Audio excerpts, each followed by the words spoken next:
హనుమకొండ జిల్లా transport commissioner Puppala Srinivas నివాసంలో ACB దాడులు నిర్వహిస్తోంది. ఆదాయానికి మించి ఆస్తులున్నాయనే ఆరోపణల నేపథ్యంలో ఏసీబీ అధికారులు సోదాలు నిర్వహిస్తున్నారు. హైదరాబాద్తో పాటు కరీంనగర్, జగిత్యాలలోని ఆయన బంధువుల ఇళ్లలోనూ తనిఖీలు చేస్తున్నారు. ఆదిలాబాద్ డిస్ట్రిక్ట్ ట్రాన్స్పోర్ట్ అధికారిగా పనిచేసిన పుప్పాల శ్రీనివాస్ గతేడాది ఫిబ్రవరిలో బదిలీపై వరంగల్ జిల్లాకు వచ్చారు. అయితే ఆయన ఆదాయానికి మించి ఆస్తులు కూడబెట్టారని ఆరోపణలు ఉన్నాయి.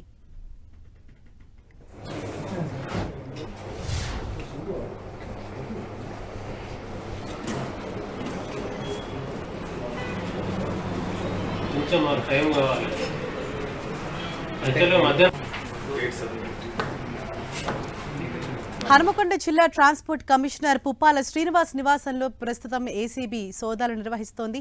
ఆదాయానికి మించి ఆస్తులున్నాయనే ఆరోపణల నేపథ్యంలో ఏసీబీ అధికారులు సోదాలు నిర్వహిస్తున్నారు. హైదరాబాద్తో పాటు కరీంనగర్, జగిత్యాలలోని ఆయన బంధువుల ఇళ్లలోనూ తనిఖీలు చేస్తున్నారు. ఆదిలాబాద్ డిస్ట్రిక్ట్ ట్రాన్స్పోర్ట్ అధికారిగా పనిచేసిన పుప్పాల శ్రీనివాస్ గతేడాది ఫిబ్రవరిలో బదిలీపై వరంగల్ జిల్లాకు వచ్చారు. అయితే ఆయన ఆదాయానికి మించి ఆస్తులు కూడబెట్టారని ఆరోపణలు ఉన్నాయి.